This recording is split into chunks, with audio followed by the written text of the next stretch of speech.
Hello students, welcome to la excellence IAS academy.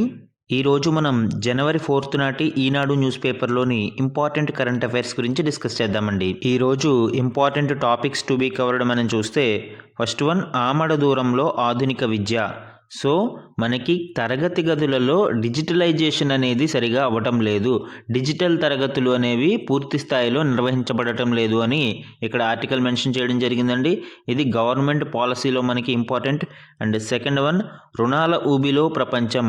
So ప్రపంచవ్యాప్తంగా అన్ని దేశాలు కూడా రుణాల ఊబిలో చిక్కుకుంటున్నాయని లీడ్ ఆర్టికల్ ఇవ్వడం జరిగిందండి. ఇది ఎకానమీలో ఇంపార్టెంట్ మనకి.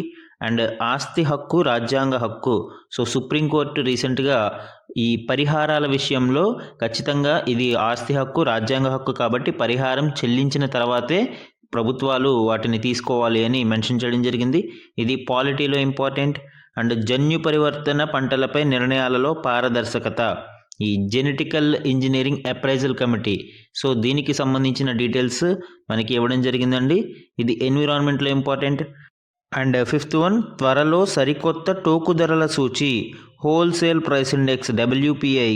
సో దీనికి సంబంధించి బేస్ ఇయర్ అనేది చేంజ్ అవ్వడానికి కేంద్ర ప్రభుత్వం కసరత్తులు చేస్తుందండి. ఇది మనకి ఎకానమీలో ఇంపార్టెంట్. సో ఇవే కాకుండా other important national and regional current affairs కూడా ఈరోజు మనం డిస్కస్ చేద్దామండి. ఈరోజు మన ఫస్ట్ ఆర్టికల్ చూడండి, ఆమడ దూరంలో ఆధునిక విద్య.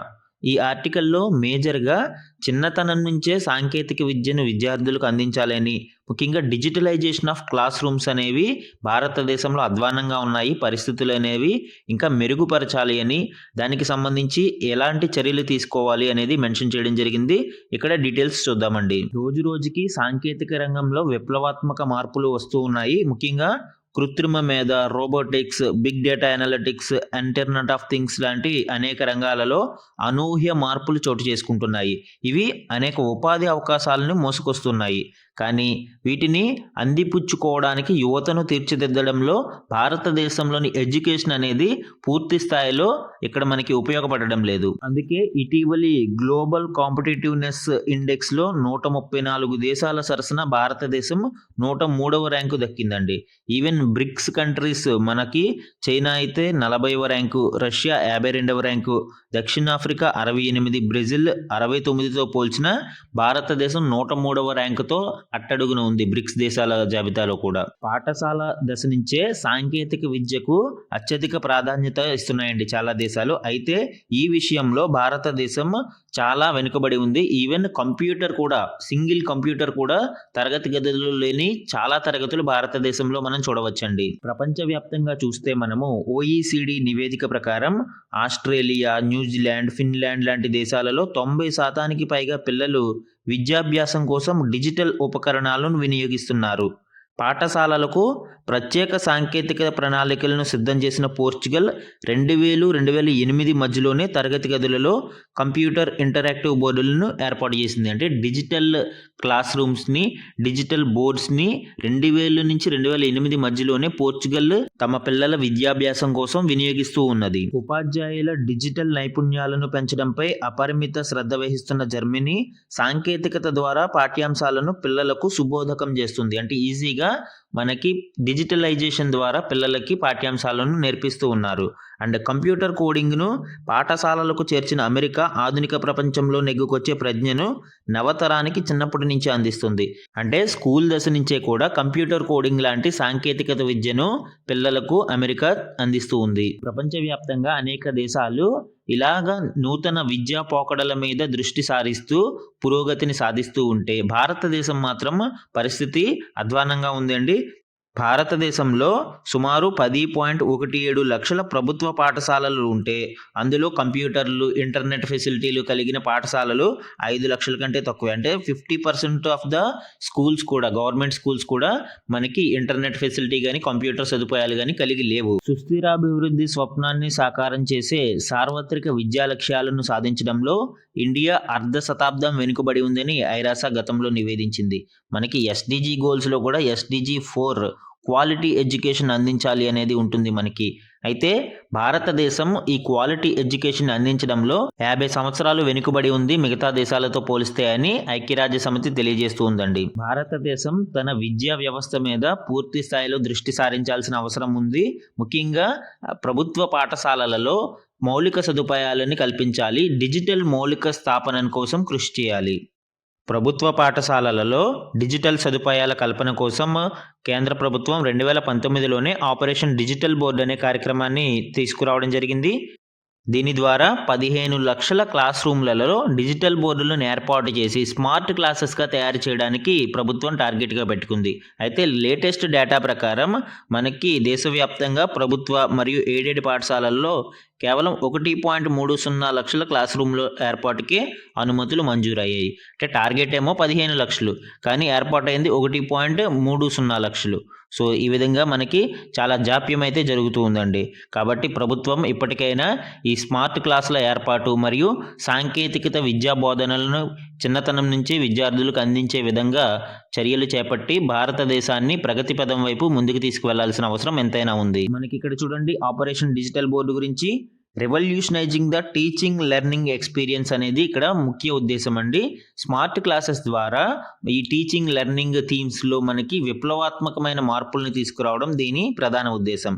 సుమారు 15 లక్షల క్లాస్ రూములలో అంటే క్లాస్ 9 ఆ పైన పోస్ట్ గ్రాడ్యుయేట్ వరకు కూడా to get interactive digital boards with in 5 years 5 సంవత్సరాల లోపు 2024 లోపు మనకి 15 లక్షల స్మార్ట్ క్లాసెస్ని రెడీ చేయాలి అనేది దీని ఉద్దేశం. అయితే ప్రస్తుత డేటా మాత్రం 1.30 లక్షలకి అనుమతులు మంజూరయ్యాయని తెలియజేస్తుంది. అలానే దీని ద్వారా students can receive lectures from the best teachers and professors.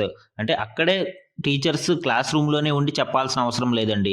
Best professors నుంచి టీచర్స్ నుంచి across the globe or across the country మనము సెలెక్ట్ చేసి టీచర్స్ని డిజిటల్ ఇంటరాక్షన్ ద్వారా పిల్లలకి చదువులు చెప్పించే అవకాశం ఇందులో ఏర్పడుతుంది. మన నెక్స్ట్ ఆర్టికల్ చూడండి, రుణాల ఊబిలో ప్రపంచం.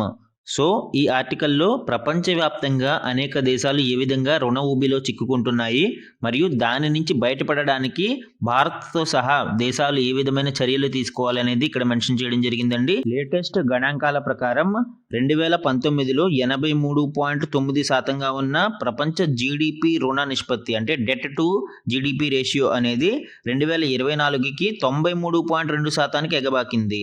83.9 నుంచి 93.2%కి పెరిగింది. ముఖ్యంగా ఇది కోవిడ్ కారణంగా ప్రపంచంలోని అనేక దేశాలు ఇంక్లూడింగ్ ఇండియా ప్రజారోగ్య రక్షణ సంక్షేమ పథకాలకు పెద్ద ఎత్తున నిధులు వెచ్చించాల్సి వచ్చింది. దీనివలన ఏం జరిగింది, ప్రపంచవ్యాప్తంగా రుణభారం 2024 మార్చికి 173 లక్షల కోట్లకు పెరిగిపోయింది. 2024-25 ఆర్థిక సంవత్సరంలో విత్తలోటును జీడిపిలో 4.9%కి పరిమితం చేయగలిగిన 2025 మార్చి కల్లా మొత్తం రుణభారం 181 లక్షల కోట్లకు చేరుతుందని అంచనా ఉన్నదండి. అంటే ప్రపంచవ్యాప్తంగా 181.6 లక్షల కోట్లకు ఈ ప్రపంచ దేశాల అప్పు అనేది చేరుతుంది. రుణభారం ఈ విధంగా రోజు రోజుకి పెరిగిపోతే ఏం జరుగుతుందండి, మనకి ద్రవ్యోల్బణ పరిస్థితులు ప్రపంచవ్యాప్తంగా ఏర్పడతాయి మరియు పెట్టుబడులు అనేవి తగ్గిపోతూ ఉంటాయి. దీని కారణంగా ఆర్థిక వ్యవస్థ అనేది చిన్నాభిన్నమవుతుంది. ఇక్కడ భారతదేశం పరిస్థితి చూడండి, భారతదేశం గవర్నమెంట్ డెట్ మనకి 67% కేంద్ర ప్రభుత్వం చేస్తే మిగతా 33% రాష్ట్ర ప్రభుత్వాలు చేసేవి ఉంటాయి. అయితే ఇక్కడ డెట్ టు జీడిపి రేషియో చూస్తే 2018లో మనకి 69%గా ఉండేది, 2024లో అది 83.1%కి పెరిగింది. ఇది చాలా ఆందోళన కలిగించే అంశం అండి. ఎందుకు, మనకి FRBM టార్గెట్స్ ప్రకారం సెంటర్ మరియు స్టేట్ యొక్క డెట్ టు జీడిపి రేషియో అనేది 60%కి మించకూడదు. So 60% of government debt by 2022-23కి తగ్గించాలి. కానీ ప్రస్తుతం మనకి ఎంత ఉంది, 2024లో 83.1%కి పెరిగింది. యాక్చువల్గా 60%లో 40% కేంద్ర ప్రభుత్వం, 20% రాష్ట్ర ప్రభుత్వాల యొక్క డెట్ ఉండాలి అండ్ ఈ విధంగా 60%కి తగ్గించాలి. కానీ మనకి ప్రస్తుతం 83.1%కి ఈ డెట్ టు జీడిపి రేషియో అనేది పెరిగిపోయింది. అయితే భారత్ లాంటి అదర్ మిడిల్ ఇన్కమ్ కంట్రీస్లో ఈ డెట్ టు జీడిపి రేషియో 70% కంటే లోపే ఉందండి. అంటే భారతదేశం యొక్క రుణభారం చాలా ఎక్కువ పెరిగింది అనేది తెలియజేస్తుంది. అలాగే రాష్ట్రాల రుణ పరిమితిని కూడా చూస్తే మనకి 2024 చివరికల్లా 19 రాష్ట్రాలు కేంద్రపాలిత ప్రాంతాలు GSDP రుణ నిష్పత్తిలో 30% మించినట్లు అంచనా. మనకి ఫైనాన్స్ కమిషన్ నిర్దేశించిన 25% పరిమితి కన్నా ఇది ఎక్కువ. అలానే FRBM టార్గెట్స్లో మనకి ఎంతండి 40% threshold for the centre, 20% for the states. So ఈ 20% దాటి 30% వరకు కూడా 19 రాష్ట్రాలు మరియు కేంద్రపాలిత ప్రాంతాలు రుణభారాన్ని కలిగి ఉన్నాయి. సో ఈ విధంగా కేంద్ర రాష్ట్రాల మీద రుణభారం పెరిగిపోతూ ఉంటే ఆటోమేటిక్గా రూపాయి విలువ అనేది తగ్గిపోతుంది. దీనివలన విదేశీ పెట్టుబడులు, ప్రభుత్వ బాండ్లపై రాబడి అనేది తగ్గిపోతుంది. సో దీని నుండి బయటపడాలి అంటే భారతదేశంలో దీర్ఘకాలిక అభివృద్ధి మీద దృష్టి సారించాలి అండి. కేంద్ర రాష్ట్ర ప్రభుత్వాలు ఖర్చులు తగ్గించుకుని ఆదాయాన్ని పెంచడం ద్వారా మనకి ఈ రుణ ఊబి నుంచి బయటపడే అవకాశాలు ఉంటాయి. దీని కొరకు మరింత మందిని పన్ను చట్రంలోకి తీసుకురావాల్సిన అవసరం ఉంది. భారతదేశంలో ట్యాక్స్ బేస్ అనేది చాలా చాలా తక్కువగా ఉంటుందండి ప్రపంచ దేశాలతో పోలిస్తే. సో ఎక్కువ మంది వ్యక్తులను ఈ ట్యాక్స్ బేస్లోకి తీసుకురావాలి. భారతదేశంలో ట్యాక్స్ టు జీడిపి రేషియో అనేది మనం చూస్తే కేవలం 11.7% మాత్రమే ఉంటుందండి. ఇదే OECD కంట్రీస్లో అనుకోండి సుమారు 34% ఉంటుంది. అంటే ఎక్కువ మంది ట్యాక్స్ నెట్లో ఉండట్లేదు భారతదేశంలో. కాబట్టి ఎక్కువ మందిని ట్యాక్స్ బేస్లోకి తీసుకువచ్చి ఈ ట్యాక్స్ టు జీడిపి రేషియోని పెంచాల్సిన అవసరం ఎంతైనా ఉంది. అలానే పన్ను ఎగవేతలను కూడా నిరోధించడం అవసరం అండి. ఈ ట్యాక్స్ ఎవేజన్ని కంట్రోల్ చేయడం ద్వారా కూడా మనము ట్యాక్స్ టు జీడిపి రేషియోని పెంచవలసిన అవసరం ఉంటుంది. అలానే ప్రభుత్వ రంగ సంస్థల దగ్గర నిరుపయోగంగా ఉన్న భూములను సద్వినియోగం చేసుకోవాలి. సంక్షేమ పథకాలు, రాయితీల కోసం మనము ఎక్కువగా ఖర్చు చేస్తూ ఉండడంతో ఈ లోటు అనేది పెరిగిపోతుందండి. కాబట్టి రాష్ట్రాలు ఆదాయ మార్గాలను అన్వేషించాలి. వీటితో పాటు సంక్షేమ పథకాలని బెనిఫిషరీస్ అయితే ఎవరైతే ఉన్నారో వాళ్ళకి మాత్రమే అందించాలి అండి. అవసరం లేని వాళ్ళకి కూడా ఈ ఓట్ బ్యాంకు రాజకీయాల కోసం ఈ సంక్షేమ పథకాలని విచ్చలవిడిగా రాష్ట్ర ప్రభుత్వాలు ఖర్చు చేస్తూ ఉంటాయి. కాబట్టి దానిని తగ్గించుకోవాలి. కృత్రిమ మేధ, డిజిటలీకరణ వంటి లేటెస్ట్ టెక్నాలజీలని ఉపయోగించుకోవడం ద్వారా వివిధ శాఖలలో వ్యయాన్ని, ఎక్స్పెండిచర్ని తగ్గించుకోవచ్చండి. సో వీటి మీద కూడా ప్రభుత్వాలు దృష్టి సారించాలి. ఈ విధంగా ఖర్చులను తగ్గించుకుంటూ ఆదాయ మార్గాలను పెంచుకుంటూ ఈ ఆర్థిక క్రమశిక్షణను కలిగి ఉంటే భారతదేశం ఈ అప్పుల ఊబి నుంచి బయటపడే అవకాశం ఉంటుందండి. లేదు అంటే ఆల్రెడీ మనం చూస్తూ ఉన్నాం శ్రీలంక, పాకిస్తాన్ల పరిస్థితి ఏ విధంగా ఉందో. ఆర్థిక క్రమశిక్షణని పాటించకపోతే భారతదేశం కూడా అలాంటి పరిస్థితుల్ని ఎదుర్కోవాల్సిన అవసరం ఏర్పడుతుంది. మన నెక్స్ట్ ఆర్టికల్ చూడండి. ఆస్తి హక్కు రాజ్యాంగ హక్కు, కాబట్టి తగిన పరిహారం ఇవ్వకుండా ఏ వ్యక్తి ఆస్తిని తీసుకోకూడదు అని సుప్రీంకోర్టు స్పష్టం చేయడం జరిగిందండి. ఆస్తి హక్కు రాజ్యాంగం కల్పించిన హక్కు అని సుప్రీంకోర్టు స్పష్టం చేసింది. చట్టపరంగా తగినంత పరిహారం ఇవ్వకుండా ఏ వ్యక్తి ఆస్తిని తీసుకోవడం సరికాదని పేర్కొంది. 44వ రాజ్యాంగ సవరణ ద్వారా ప్రాథమిక హక్కుల నుంచి ఆస్తి హక్కుని తొలగించినా కూడా సంక్షేమ రాజ్యంలో ఇది మానవ హక్కుగా మరియు అధికరణ 300A ప్రకారం రాజ్యాంగ హక్కుగా కొనసాగుతుందని సుప్రీంకోర్టు తెలిపిందండి. కాబట్టి తగినంత పరిహారం ఇవ్వకుండా ఆస్తిని తీసుకోవడం అంటే ఆర్టికల్ 300Aను ఉల్లంఘించడమేనని సుప్రీంకోర్టు పేర్కొంది. ఆర్టికల్ 142 కింద న్యాయస్థానం తన అధికారాలను ఉపయోగించాల్సిన కేసు ఇదని ధర్మాసనం పేర్కొంటూ 2019 మార్కెట్ వాల్యూ ప్రకారం బాధితులకు పరిహారం నిర్ణయించాలని స్పష్టం చేసింది. సో ఇక్కడ మనము ఆర్టికల్ 300A గురించి డిస్కస్ చేయాలి, ఆర్టికల్ 142 గురించి డిస్కస్ చేయాలి. ఒరిజినల్గా మనకి ఆస్తి హక్కు అనేది ప్రాథమిక హక్కుగా ఉండేది అండి. ఆర్టికల్ 19(1)(f) మరియు ఆర్టికల్ 31 ఆఫ్ ద కాన్స్టిట్యూషన్ మనకి ఆస్తి హక్కును కల్పించడం జరిగింది. అయితే ప్రజెంట్ సిచ్యువేషన్ మనం చూస్తే 1978లో చేసిన 44వ రాజ్యాంగ సవరణ ద్వారా ఆస్తి హక్కును ప్రాథమిక హక్కుల జాబితా నుంచి తొలగించి రాజ్యాంగ హక్కుల జాబితాలో చేర్చారండి. అంటే ఆర్టికల్ 300A కింద ఇప్పుడు మనకి రాజ్యాంగ హక్కుగా ఆస్తి హక్కు పరిగణించబడుతుంది. ఆర్టికల్ 142 గురించి ఇక్కడ చూస్తే article 142 provides a unique power to the supreme court to do complete justice between the parties. So ఈ కంప్లీట్ జస్టిస్ అనే కాన్సెప్ట్ని సుప్రీంకోర్టు యొక్క డిస్క్రిషన్గా చెప్పవచ్చండి. ముఖ్యంగా ఎగ్జిక్యూటివ్ అథారిటీస్ చేయాల్సిన పనులు సక్రమంగా జరగనప్పుడు ఈ ఆర్టికల్ 142ను ఉపయోగించుకుని సుప్రీంకోర్టు కంప్లీట్ జస్టిస్ని తీసుకురావడానికి ప్రయత్నిస్తుంది. ఆర్టికల్ 142 యొక్క ఆబ్జెక్టివ్ మనం ఇక్కడ చూస్తే supreme court must not be dependent on the executive for the enforcement of it's decrease and orders. So మనకి సుప్రీంకోర్టు తన ఆర్డర్ల అమలు కోసం ఎగ్జిక్యూటివ్ ఎన్ఫోర్స్మెంట్ మీద ఆధారపడే అవసరం లేకుండా ఈ ఆర్టికల్ 142 ప్రకారం కంప్లీట్ జస్టిస్ అనేది అందించబడుతుంది. సత్వర న్యాయం అని పిలుస్తాం మనము. అంటే పార్లమెంట్ కానీ రాష్ట్రాలు కానీ చట్టాలు చేయడానికి ఎక్కువ సమయం పడుతూ ఉన్నప్పుడు దానికి సంబంధించిన సత్వర న్యాయం అందించడానికి సుప్రీంకోర్టు ఆర్డర్స్ని పాస్ చేయడమే మనము ఈ ఆర్టికల్ 142 కింద కంప్లీట్ జస్టిస్ అని పిలుస్తాము. ముఖ్యంగా రీసెంట్గా మనం చూస్తే హైవేస్ పక్కన లిక్కర్ని బ్యాన్ చేయాలి అనే ఒక కేసు. సో ఇది ఒక ఎగ్జాంపుల్గా చెప్పుకోవచ్చు. అండ్ చాలా ఫేమస్ కేసులు కూడా ఈ ఆర్టికల్ 142 కింద పరిష్కరించబడ్డాయండి. అయోధ్య రామ జన్మభూమి కేసు కావచ్చు, and Bhopal gas tragedy case, 2G spectrum case, ఇలాంటివన్నీ కూడా మనము ఆర్టికల్ 142 కింద పరిష్కరించబడిన మేజర్గా మనము చెప్పుకోవచ్చు. మన నెక్స్ట్ ఆర్టికల్ చూడండి. జన్యు పరివర్తన పంటలపై నిర్ణయాలలో పారదర్శకత, నిబంధనలలో సవరణలు ప్రతిపాదించిన కేంద్రం. సో ఈ జన్యు పరివర్తన పంటలపై నిర్ణయాలు తీసుకోవడానికి ఎవరికి అధికారం ఉంటుంది? GEAC, genetic engineering appraisal committee అంటారండి. సో ఈ కమిటీకి సంబంధించిన నిబంధనలలో కొన్ని సవరణలను కేంద్ర ప్రభుత్వం ప్రతిపాదించింది. వాటి గురించి ఇప్పుడు చూద్దాం. దేశంలో జన్యు పరివర్తన చెందిన జీవుల, పంటల ఉత్పత్తులను ఆమోదించే, నియంత్రించే genetic engineering appraisal committee GEAC తీసుకునే నిర్ణయాలలో మరింత పారదర్శకత కోసం కేంద్రం నిబంధనలలో సవరణలను ప్రతిపాదించింది. ఈ సవరణల ప్రకారం ఈ GEAC సభ్యులు తమ తీర్పును ప్రభావితం చేసే వ్యక్తిగత లేదా వృత్తిపరమైన ఆసక్తులను వెల్లడించాల్సి ఉంటుంది. అంటే వారికి ఉండే పర్సనల్ అండ్ ప్రొఫెషనల్ ఇంట్రెస్ట్స్ని ముందే ఈ జెనెటిక్ ఇంజనీరింగ్ అప్రైజల్ కమిటీ సభ్యులు ప్రభుత్వానికి రాతపూర్వకంగా వెల్లడించాల్సి ఉంటుంది. ఒకవేళ వాళ్ళ ఇంట్రెస్ట్స్కి మ్యాచ్ అయ్యే ఒక నిర్ణయాన్ని తీసుకోవాల్సి వచ్చినప్పుడు వాళ్ళు ఆ కమిటీ నుంచి తప్పించబడతారు. కాబట్టి నిర్ణయాలలో పారదర్శకత అనేది పెరుగుతుంది, సెల్ఫ్ ఇంట్రెస్ట్లు అక్కడ పని చేయకుండా ఉండడానికి. ఈ విధంగా సవరణలకు కేంద్ర ప్రభుత్వం ప్రతిపాదించింది. ఇక్కడ చూడండి, జెనెటిక్ ఇంజనీరింగ్ అప్రైజల్ కమిటీ గురించి డీటెయిల్స్ చూస్తే ఇది ఒక స్టాట్యూటరీ కమిటీ, అంటే ఒక చట్టబద్ధ సంస్థ. దీనిని 1986 ఎన్విరాన్మెంట్ ప్రొటెక్షన్ యాక్ట్ ప్రకారం ఏర్పాటు చేయడం జరిగింది. దీని నోడల్ మినిస్ట్రీ వచ్చి ministry of environment, forest and climate change, అంటే పర్యావరణ, అటవీ మరియు వాతావరణ మార్పుల మంత్రిత్వ శాఖ ఆధ్వర్యంలో ఈ జెనెటిక్ ఇంజనీరింగ్ అప్రైజల్ కమిటీ అనేది వర్క్ చేస్తుంది. దీని కంపోజిషన్ చూస్తే చైర్మన్ అండ్ కో చైర్మన్, ఇక్కడ స్పెషల్ సెక్రటరీ కానీ అడిషనల్ సెక్రటరీ కానీ MOEFCCకి చెందిన వాళ్ళు ఉంటారు. అలాగే కో చైర్మన్గా డిపార్ట్మెంట్ ఆఫ్ బయోటెక్నాలజీకి చెందిన వాళ్ళు ఉంటారు.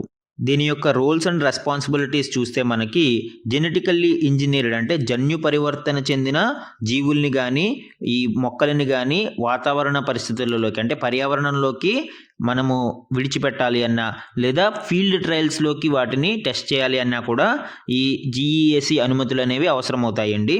అలానే large scale use of hazardous micro organisms and recombinants in research and industrial production from the environment angle.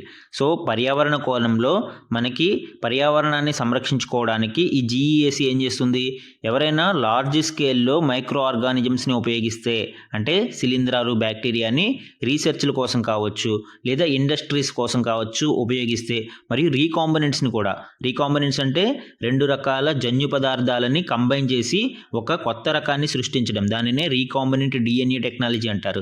So ఇలాంటి వాటిని ఉపయోగించినా కూడా ఈ GEAC కమిటీ యొక్క ఈ పర్మిషన్స్ అనేవి అవసరమవుతాయండి. మన నెక్స్ట్ ఆర్టికల్ చూడండి. HMPV గుప్పిట చైనా. సో చైనాలో HMPV అనే ఒక రెస్పిరేటరీ వైరస్ స్ప్రెడ్ అవుతుంది అని సోషల్ మీడియాలో హల్చల్ జరుగుతుంది అండి. అయితే దీనిని చైనా ప్రభుత్వం ఖండించింది. ఇక్కడ డీటెయిల్స్ చూస్తే చైనాలో హ్యూమన్ మెటానిమో వైరస్ సహా పలు శ్వాసకోశ వ్యాధులు విజృంభిస్తున్నాయి అని సోషల్ మీడియాలో ఎక్కువగా చర్చ జరుగుతూ కలవరం సృష్టించడం జరుగుతుంది.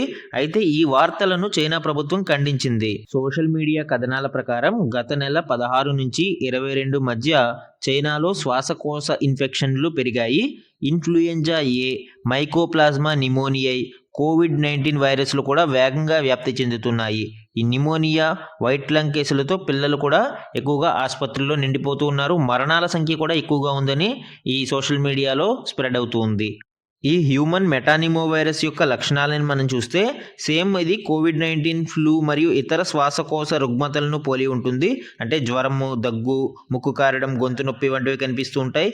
అండ్ వైరస్ తీవ్రత ఎక్కువగా ఉన్న వారిలో బ్రాంకైటిస్, నిమోనియాకి దారితీయవచ్చు. అంటే ఎక్కువగా చిన్నపిల్లలు దీని వలన ఇబ్బంది పడే అవకాశం ఎక్కువగా ఉంటుంది. ఇది ఎగువ శ్వాసకోశ ఇన్ఫెక్షన్, కొన్నిసార్లు దిగువ శ్వాసకోశ ఇన్ఫెక్షన్కి కూడా ఇది కలిగించే అవకాశం ఉంటుంది. దీని వలన న్యూమోనియా, ఆస్తమా తీవ్రం కావడం వంటివి చోటు చేసుకుంటాయి. ముఖ్యంగా చిన్నారులు, వృద్ధులు, రోగనిరోధక శక్తి తక్కువగా ఉన్న వారిలో ఇది తీవ్ర అనారోగ్యాన్ని కలిగించే అవకాశం ఉంది. ఈ హ్యూమన్ మెటానిమోవైరస్ యొక్క వ్యాప్తి ఏ విధంగా ఉంటుంది అనేది చూస్తే ఇన్ఫెక్టెడ్ పర్సన్ ను దగ్గునప్పుడు మరియు తుమ్మినప్పుడు వెలువడే తుంపర్ల ద్వారా వ్యాప్తి చెందుతూ ఉంటుంది. ముఖ్యంగా వైరస్ బారిన పడిన వ్యక్తులతో సన్నిహితంగా మెలగడము, కరచాలనం వంటి చర్యల వలన, అలానే వైరస్ వ్యాపించిన ప్రాంతాలను తాకిన చేతులతో నోరు, ముక్కు, కళ్ళను తాకినప్పుడు ఈ వైరస్ అనేది బాడీలోకి ప్రవేశిస్తుంది. చికిత్స విషయానికి వస్తే ప్రస్తుతం ఈ వైరస్కు నిర్దిష్టంగా ఎలాంటి యాంటీవైరల్ చికిత్స లేదు. దీనికి టీకాను కూడా ఇంకా అభివృద్ధి చేయలేదండి. కేవలం వ్యాధి లక్షణాలకు అనుగుణంగా వైద్య సంరక్షణ అందించాల్సి ఉంటుంది. సో ఇమ్యూనిటీని డెవలప్ చేయడం ద్వారా ఈ వ్యాధిని తగ్గించగలిగే అవకాశం ఉంటుంది. మన నెక్స్ట్ ఆర్టికల్ చూడండి, తేలికగా పరిష్కారం. సో ఇది మనకి ఆల్టర్నేటివ్ డిస్ప్యూట్ రిజల్యూషన్ మెకానిజమ్స్ గురించి, ముఖ్యంగా లోక్ అదాలత్ల గురించి ఇక్కడ గణాంకాలను ఇవ్వడం జరిగింది. ఈ గణాంకాలను ఇక్కడ పరిశీలిద్దామండి. మన న్యాయస్థానాలలో పెండింగ్ కేసులు ఇబ్బడి ముబ్బడిగా పెరుగుపడ్డాయి.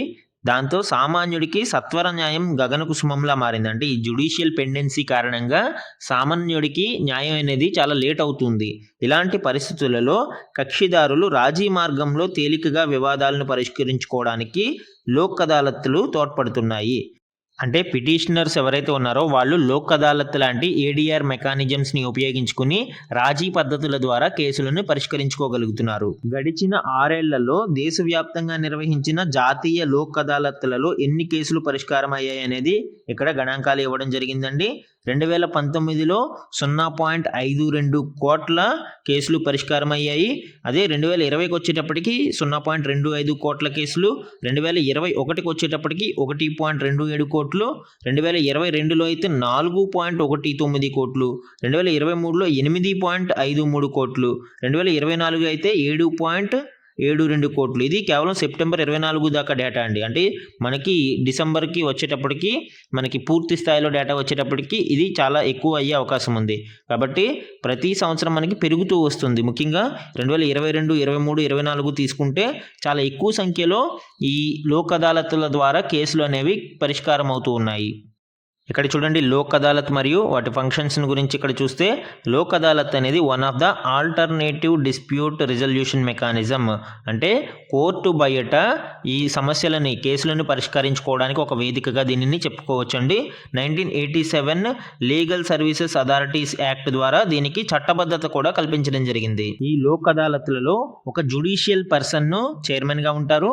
జ్యుడిషియల్ పర్సన్తో పాటు సోషల్ వర్కర్ కూడా ఉంటారండి. సో అంటే సామాజిక కార్యకర్తలు కూడా ఈ లోక్ అదాలత్లలో సభ్యులుగా ఉంటారు. అలానే ఈ లోక్ అదాలత్లు ఏ రకాల కేసులను టేకప్ చేయొచ్చు?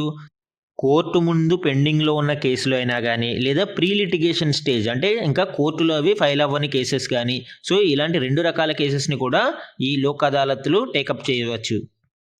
ఈ లోక్ అదాలత్లు బోత్ సివిల్ మరియు క్రిమినల్ కేసెస్ని టేకప్ చేయవచ్చు. అయితే క్రిమినల్ కేసెస్ అనేవి కాంపౌండబుల్ అయితే మాత్రమే, అంటే చిన్న చిన్న పెట్టి క్రిమినల్ కేసెస్ మాత్రమే, దొంగతనాలు లాంటివి. అయితే మర్డర్స్, రేప్ ఇట్లాంటి నాన్ కాంపౌండబుల్ కేసెస్ అనేవి లోక్ అదాలత్లలో పరిష్కరించబడవు. అలానే ఈ లోక్ అదాలత్ల తీర్పు అనేది final and binding on parties అండి. దీనిని ఏ కోర్టులలోనూ మళ్ళీ అపీల్ చేయడానికి అవకాశం ఉండదు. So final on binding on the parties. And దీని వలన బెనిఫిట్స్ ఏంటి అంటే మనకి స్పీడీ ట్రయల్ అనేది జరుగుతుంది. అంటే కేసులు త్వరితగతిన పరిష్కరించబడతాయి. మరియు ఇంకొక అడ్వాంటేజ్ ఏంటంటే ఇందులో కోర్టు ఫీజులు లాంటివి ఏమీ ఉండవు. అలానే ఇంతకుముందు కోర్టులలో పెండింగ్ ఉన్న కేసులకి ఫీజు చెల్లిస్తే ఆ ఫీజును కూడా వీళ్ళు తిరిగి రిఫండ్ చేస్తారు. సో ఈ విధంగా పేదలకి త్వరితగతిన న్యాయం అందించడానికి ఈ లోక్ అదాలత్లు సహాయపడతాయి. మన నెక్స్ట్ ఆర్టికల్ చూడండి, త్వరలో సరికొత్త టోకు ధరల సూచి అంటే హోల్సేల్ ప్రైస్ ఇండెక్స్, WPI అంటాం మనం. సో ఈ హోల్సేల్ ప్రైస్ ఇండెక్స్ని నూతనంగా అభివృద్ధి చేయడానికి కేంద్ర ప్రభుత్వం ఆలోచనలు చేస్తూ ఉంది.